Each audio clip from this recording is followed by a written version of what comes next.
तो बच्चों आज का जो हमारा चैप्टर है वो है कंडीशनल सेंटेंसेस। और मैंने आपको बताया है कि कंडीशनल सेंटेंसेस को हम कंडीशनल्स भी कहते हैं। इन कंडीशनल सेंटेंसेस का मतलब होता है शर्त सूचक वाक्य। इन सेंटेंसेस की आइडेंटिफिकेशन होती है, इनकी पहचान होती है कि इन सेंटेंसेस में कोई ना कोई शर्त रखी जाती है। ये सेंटेंसेस ये भी खासियत रखते हैं कि इनमें दो क्लॉज होते हैं। पहले क्लॉज में कोई कंडीशन होती है और दूसरे क्लॉज में उसका रिजल्ट होता है।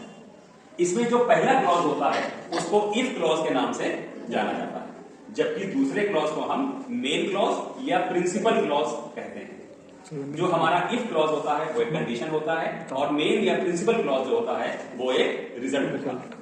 एग्जाम्पल के तौर पे जैसे मैं बोलूं, यदि तुम मेरे पास आओगे तो मैं तुम्हें पढ़ाऊंगा। तो बच्चों ये सेंटेंस है कंडीशनल सेंटेंस है। अगर मैं आपसे पूछूं कि ये कंडीशनल सेंटेंस क्यों है तो आप जवाब दोगे कि सर इसमें कंडीशनल सेंटेंस होने की कई वजह हैं।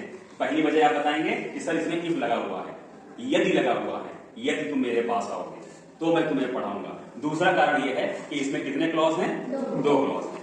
अब बात यह आती है कि कंडीशनल सेंटेंसेस को हम कितने टाइप्स में बांट सकते हैं।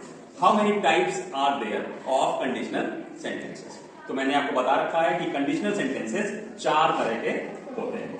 पहला होता है जीरो कंडीशनल, दूसरा होता है कंडीशनल सेंटेंस टाइप 1, अगला होता है कंडीशनल सेंटेंस टाइप 2 और चौथा और आखिरी होता है कंडीशनल सेंटेंस टाइप 3। अब मैं आपको एक एक कर ये बताऊंगा कि इन चारों कंडीशनल सेंटेंसेस की क्या पहचान होती है। तो सबसे पहले देखिए कंडीशनल सेंटेंस में जीरो कंडीशनल को समझते हैं। जीरो कंडीशनल क्या होता है, इसको जीरो कंडीशनल क्यों कहा जाता है?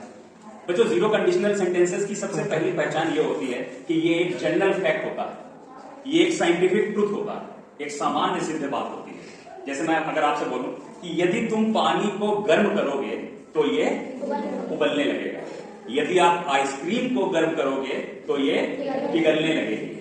तो ये दोनों ही सेंटेंसेस में आप देख रहे हैं कि एक जनरल फैक्ट आ रहा है, एक साइंटिफिक ट्रूथ आ रहा है। तो ऐसे सेंटेंसेस को हम क्या कहते हैं? जीरो कंडीशनल सेंटेंस कहते हैं। और इसको बनाने के अगर हम नियम की बात करें, अगर हम रूल्स की बात करें तो वो बहुत सिंपल है।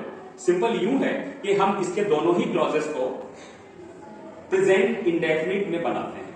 हालांकि हिंदी में दोनों ही क्लॉजेस में आप देख रहे हैं गा गी गे आ रहा है, तो ऐसा लग रहा है कि दोनों ही क्लॉज हमारे किसमें बनने चाहिए?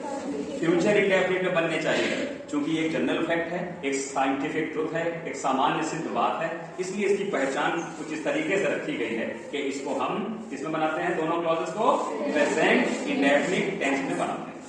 अब आप देखिए इसको कैसे बनाएंगे। यदि तुम पानी को गर्म करोगे, इफ यू हीट वाटर, तो यह उबलने लगेगा। It boils, it boils. तो दोनों ही क्लॉज हमने किसमें बना दिए बच्चों? प्रेजेंट इंडेफिनिट में बना दिए। हमारा रूल इसमें प्रॉपर तरीके से लगा दिया गया। अब अगला सेंटेंस आता है, अगला टाइप आता है कंडीशनल सेंटेंस टाइप 1। और मैंने आपको इसमें बताया है कि कंडीशनल सेंटेंस टाइप 1 में क्या होता है, इसकी सबसे बड़ी खासियत ये होती है कि these sentences are possible to fulfil.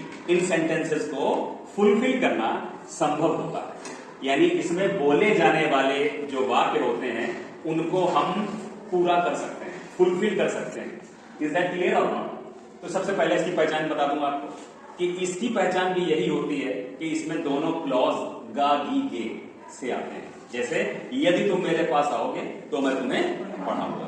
अब इसका रूल बदल जाएगा क्योंकि ये ना तो जनरल फैक्ट है ना ही एक साइंटिफिक ट्रूथ है, ये तो एक सामान्य बात है जो हम अपनी डे टू डे लाइफ में करते हैं एक दूसरे से। और ऐसे सेंटेंसेस हम लोग क्लासरूम के अंदर, असेंबली में बहुत बोलते हैं, हमारे टीचर्स भी बोलते हैं, घर में हमारे पेरेंट्स भी बोलते हैं, बाहर हम लोग भी बोलते हैं, है ना?